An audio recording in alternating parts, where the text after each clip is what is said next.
Rachel Miller. I'm a stroke survivor and grateful recovering alcoholic. Today's topic is cultivating positivity bias. I tend to have an intolerance for others. Surprise, surprise. And it's only sometimes, and I haven't quite figured out exactly what kind of person triggers it or what mood I may be in that triggers it. And I ran across something today called negativity bias. And I was wondering if this is what my problem is. So I started looking into this negativity bias. And negativity bias is the thing that drives us to dwell on the negative in our lives. So, for example, um, I can think of some good examples right now. Actually, um, there is okay. So in my job I don't know how to say it. Stopped working at. Anyway, ended my professional career with. Uh, there is an executive there who I don't know why, but I get very nervous around him, no matter what. It was like 8 years. I think it was 8 years total that I was there, and I think it was just about to be 9 years. I think, and yeah, I think this month would have been 9 years. And still, to this day, this person made me nervous. And no matter what, I would always get caught like in a social situation where I felt like I said like the stupidest thing ever. And so once I would have this interaction and I would say something, and then either the elevator door shuts or I leave his office or something, I'm thinking the whole time like, oh, you're so stupid. Why did you say that? That's so embarrassing. Like, or, those times when somebody may have said something to you and you think, I should have said this. And you just kind of like just dwell on it. That is an example of negativity bias. Just one of many examples of negativity bias. So, yesterday I talked about practicing noticing emotions and creating creative coping in order to have more of a habitual response, positive response. Like, okay, I didn't word that very well, but having a negative emotion and correlating that to a creative coping activity, so that the more you do it, it becomes a habit. So whenever you're anxious, you go running, like it becomes a natural reaction. So this is very related to that, in that I want to talk about how we can improve or cultivate positivity bias rather than this negativity bias that is innate in us. So, my negative thoughts can be unreasonable and catastrophizing. So, I want to talk about challenging those negative thoughts. And one thing I learned a while ago, I guess it's been a couple years now, is that after 90 seconds, the chemical reaction of an emotion is over, and any feelings you still have that are left over are choices, and they're fueled by your thoughts. So, for example, any chemical reaction that uh, you have in your body from fear, um, or anger, or anxiety is over after 90 seconds. So from that point on, if it stays in, if you're continuing to feel that fear, anger, or anxiety, it's because of your thoughts. So I always like to use this example as a representation of how my mind works.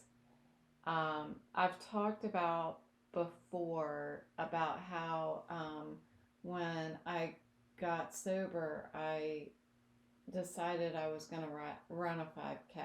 It wasn't immediately, it was a couple years into it. I did start running immediately, but that was more like running for 30 seconds and then walking. So after I practiced that for a couple years, I decided I wanted to run a 5K.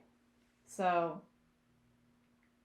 what I found was that it was really a great example of living in the moment, or in sobriety they always say live one day at a time. Focus on just being sober for today. Well, when I would run, I that negative talk would start, depending on my mood for the day. It would either start right when I started running, where I'm like, oh, I don't want to run. I don't want to run. And I would just run anyway.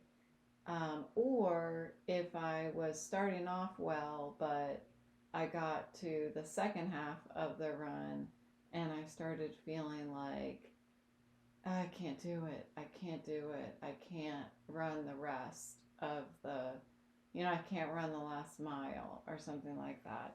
They were really like blanket statements. And it was all negative. There wasn't a time, that's not true, but very rarely was there a time that I'm like, yeah, this feels good. Go, go, go. It's mostly me forcing the positivity, like what my response to those negative, my positive response, my positive self-talk in response to the negative sounded something like, just take another step. You're okay right now. Take another step. And I found that in that last half mile, that's what I was doing. Like every other step, I was like, you're okay, take another step. You're okay, take another step. And that's what was going through my mind as I was trying to get myself to complete the whole 5K. And it's interesting to me the way that the negative thoughts were blanket statements about the entire run, about the whole 5K, the whole 3.3 miles or whatever it ends up being. While the positive talk was confined to this step and the next one. And I find it fascinating how we do that as humans. That I just mentioned how my thoughts, my negativity can very much be catastrophizing and unreasonable.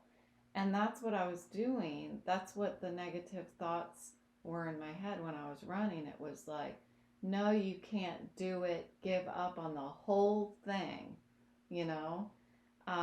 While my positive response to that was, you're okay right this second. Take another step. It was not, I wasn't able in the moment to say, Rachel, you can do this whole thing, keep going, and say it to myself once. Don't listen to the negative Rachel. Don't listen to the Rachel on your right shoulder. Listen to me on your left shoulder. Keep going and finish the whole thing. And I only have to say it to myself once.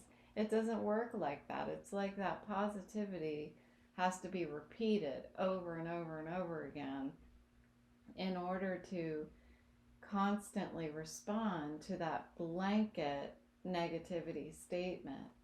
And and that's how I felt in sobriety when I was trying to the first time I got sober, I and I only lasted like 2 months, was because I made that blanket statement. I can't do it. I can't not drink for the rest of my life. And I did not have the ability to respond with a blanket statement back to myself. Yes, you can do it. You will stay sober for the rest of your life. All I had in me, which I found out the second time I got out of detox, is I have to be able to just say, you got this today. You can do this today.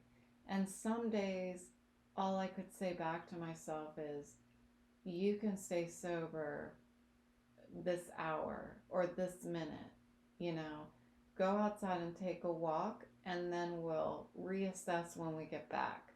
So it was that kind of repeated and short-lived positive talk that got me through it.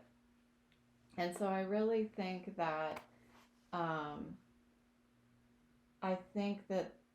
the analogy is very relatable to recovery. I find that in my recovery now from my stroke, it's the same thing, that I've got to do it day by day. That's why we do the podcast every day, because recovery is daily, no matter what you're recovering from, or if you're forever living in recovery. It's a daily thing, and so I have to have that positive self-talk every day to fight these catastrophizing, unreasonable statements that I'm telling myself. Rachel, what the hell are you can't do anything anymore. You're gonna never drive again. You're never gonna be able to go on vacation again. These blanket statements that I'm telling myself, I need to talk to myself just today. Rachel, today, you're okay. We're going to do this. Today, you're not going to drive, but you can, work on your quilt. You can bake a loaf of bread. You can whatever. I have lots of things I can do. And so I need to approach my life right now on a moment by moment basis sometimes, because even sometimes during the day I will fall into a negative mindset, and I've got to keep repeating to myself some positive self-talk. So I listened to a TED Talk by a junior at Southern Maryland. I don't know if it's a university or college, I'm not sure. I didn't look it up. But I was impressed, first of all, by this junior. He looked like he'd been doing TED Talks for his whole short life, but it was really good. And what he said was, we can use the mind to change the brain. And that is what a lot of these YouTube videos that I listened to today, they were talking about how we can practice changing our negative bias to positive. So what we're doing is a lot of what I talked about in the first couple months of this podcast about creating new neural connections. And so we can do that, and by practicing, make positivity our automatic reaction rather than negativity. So I mean, in short, we're practicing, just like all the other things, just like I was talking about yesterday. The more that you can try to, when you feel angry, do push ups. Every time you get angry, go somewhere and do 10 push ups.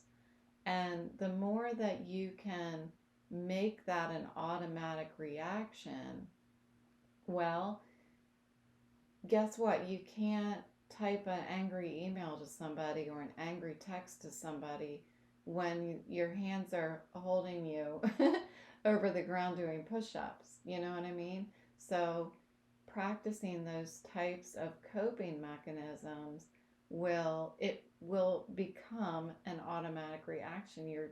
That's how you're going to learn to you know over time pause. That's really what you're learning. You're learning to, if you're angry, to pause, to not react to the other human being that you're angry at, but to instead do a more healthy method of coping with your anger. So, here's a couple of ways that you can practice cultivating positivity bias. Um, and this is something that this junior in college talked about in his TED Talk and some other YouTube videos that I listened to also. So, one thing is to sit in positive emotions longer. So, you know how I was just talking about how, this executive would always make me nervous, and how I would spend so much time. I honestly, it's embarrassing to say, I would probably spend at least 20 minutes thinking about, oh, that was so stupid. I can't believe you said that. He's probably thinking this about you. Oh, you're never going to be able to do this because he's going to think you're an idiot. And, like 20 minutes. I'm all hung up on how I think somebody thinks about me. It is embarrassing. It's ridiculous, but it's unreasonable. It's catastrophizing, but I did it, and that's the honest truth. That's what I did. How often did I have a good interaction with that executive, and I sit with that positive feeling for 20 minutes? You know, I don't think I sat with a positive feeling as long. I feel like I was probably just like, all right, you did it this time. And then I moved on with my life.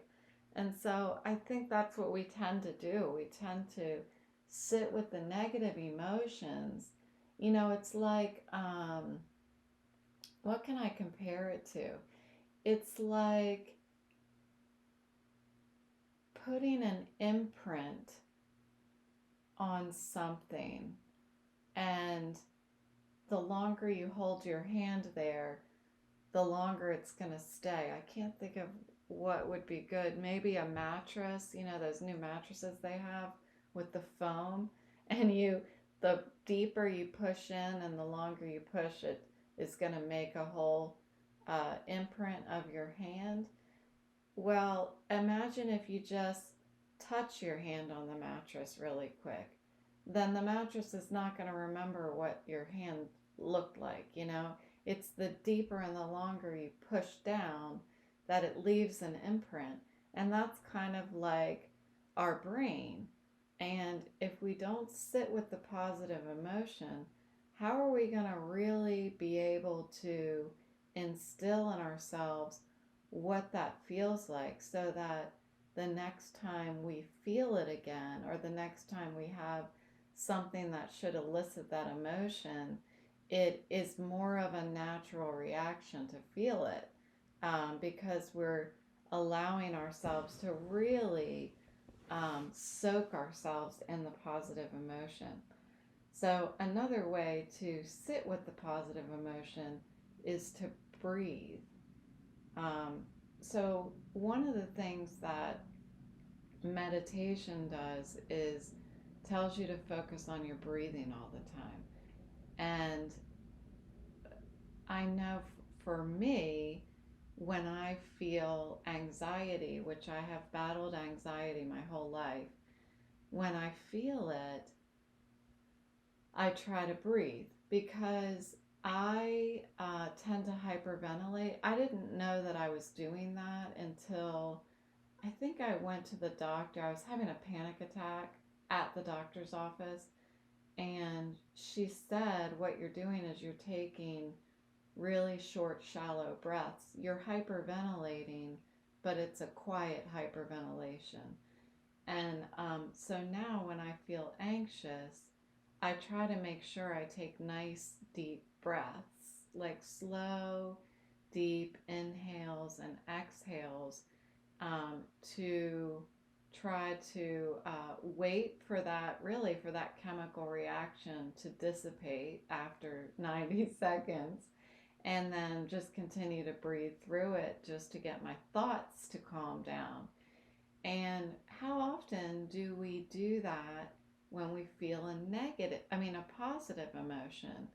We don't. I mean, maybe you do. I don't. I don't feel a positive emotion and then be like, oh yeah, let's just sit and breathe in this. I don't do that. But that's what we should be doing to really reinforce what that feeling, you know, feels like, what our emotions feel like. I got in this um in this confusion while I was making my notes. I was like, what's the difference between a feeling and an emotion?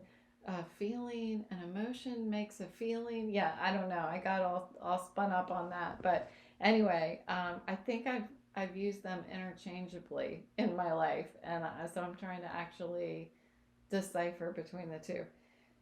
So another one is gratefuls. So I've talked about how I do three gratefuls every night. I used to text them to my sponsees. I don't really do that anymore just because of my head. So um, anyway, but I do it mentally. I think about three things that I'm grateful for every day. And so that also will reinforce whatever positive experience you may have had that day. Instead of just letting, okay, that's something that happened that day, actually bring it back at the end of the day and think about it and remember what it made you feel like. And the fourth thing is this is another way to practice positive emotions, is to think of someone that you love and think of someone that loves you, and think about how they make you feel and sit in it. Sit with that feeling for however long you can. A minute, I think, would not be too long to expect somebody to do that if you really wanted to practice this. So this repetition will encourage cultivating a positivity bias. And if you look at it this way, our negativity bias is our perception versus reality.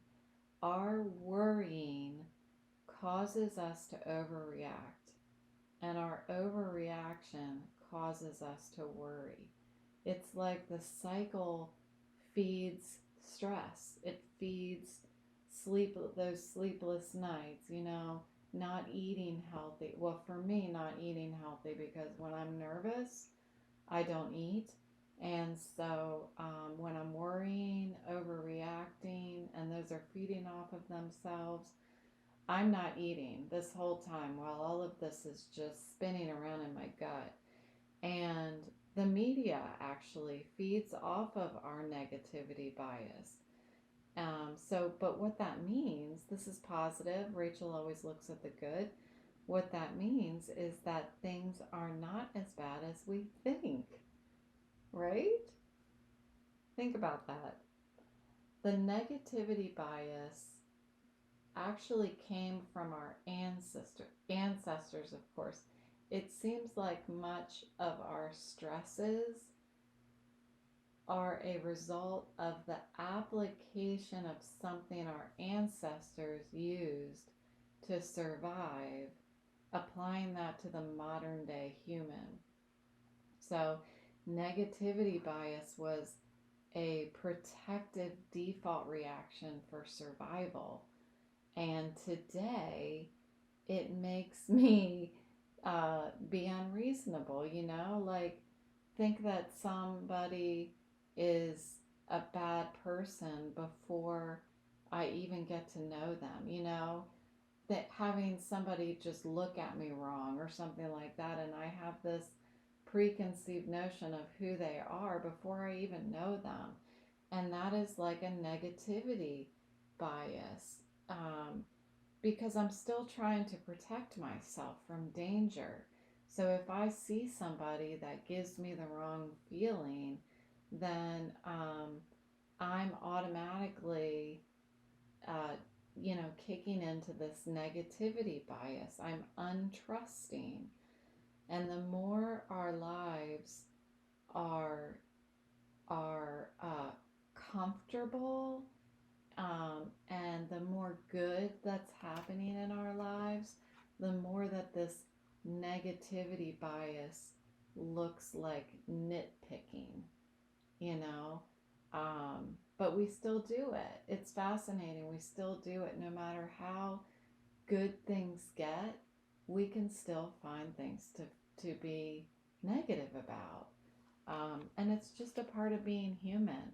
But we can practice not doing it as much. We can try to shift over to a positivity bias. So here are some ways that you do that. I named a couple already. So mindfulness, meditation, gratefuls, pausing, all these things that I talk about in the podcast.